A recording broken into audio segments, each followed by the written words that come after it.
அனைவருக்கும் நமஸ்காரம்.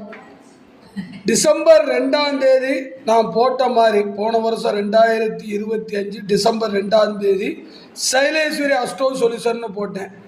அது எப்படி அதை முன்னாடி கொண்டு வர்றது அதை பற்றிலாம் எனக்கு எல்லாம் தெரியல. இப்போ தான் நான் கொஞ்சம் கொஞ்சமாக உள்ளே வர்றேன். இது வரைக்கும் கொஞ்சம் பிஸியாக இருந்ததுனால போடலை. சனி பயிற்சி மார்ச் 6ஆம் தேதி மாறப்போகுது. அப்போ கும்பராசிக்கு நல்ல மாற்றங்கள், மீனத்துக்கு ஜென்மத்துக்கு வர்றாரு, மேசத்துக்கு விரயத்தில் இருக்காரு. அப்போ இந்த 3 ராசிக்காரங்களும் ஆஞ்சநேயர் பைரவரை நல்லா பிரார்த்தனை பண்ணுங்க. உங்களால் முடிஞ்சால் உங்கள் ஊரில் இருக்கிற பக்கத்தில் இருக்கிற கோயில்களுக்கு போயிட்டு வாங்க. வேறு எங்கேயும் போகணும்னு அவசியம் இல்லை. இதை நீங்கள் பண்ணிட்டு வந்தாலே போதும். உங்களுக்கு நல்ல மாற்றங்கள், முன்னேற்றங்கள் எல்லாமே கண்டிப்பாக கிடைக்கும். அதே மாதிரி ரிஷபத்துக்கு அருமையான காலகட்டம். புதுசாக வீடு வாங்குறது, செய்கிறது, இந்த மாதிரி எல்லாம் பண்ணலாம். மிதுனத்திற்கு 10ஆம் இடத்துல வர்ற தொழில் மாற்றம் இல்லை இடமாற்றம் இந்த மாதிரி கொடுக்கும்.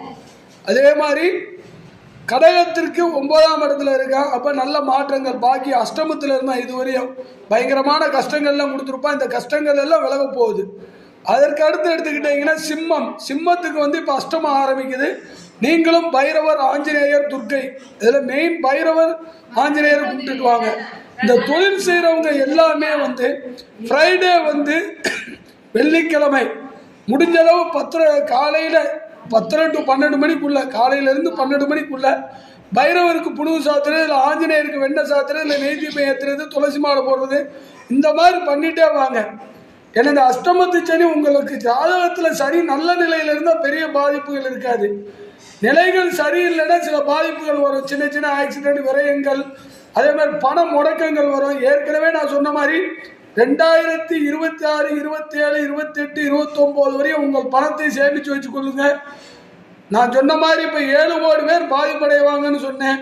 பிப்ரவரி 20லேருந்து மே 20 வரையும் உலகம் 3ஆம் உலக போருக்கு ஈக்குவலாக வந்துட்டு இருக்கோம். அதனால இதில் நீங்கள் எல்லாருமே கேர்ஃபுல்லாக இருங்க. கன்னிராசிக்கு ரொம்ப அருமை அப்படி இப்படிங்கிறாங்க, அதெல்லாம் எனக்கு தெரியாது. உங்கள் ஜாதகங்களில் சனி நல்ல நிலை, கிரகங்கள் நல்ல நிலை, திசை நல்லா இருந்துச்சுன்னா கண்டிப்பாக மாற்றங்கள் வரும். அதில் கொஞ்சம் குளறுபடி இருக்கிறவங்க பிதுர்தோஷங்கள், இல்லை முன்னோர் பாவங்கள், இல்லை உங்களோட ஜாதகத்தில் அஷ்டமாதிபதி திசை, மரகாதிபதி திசை, அந்த மாதிரி இருந்தால் சில பாதிப்புகள் இருக்கும். அதையும் மாற்றிக்கலாம். அதுக்கடுத்து துளாராசிக்கு 6ஆம் இடம், அதில் ஒன்றும் பெரிய பிரச்சனை கிடையாது.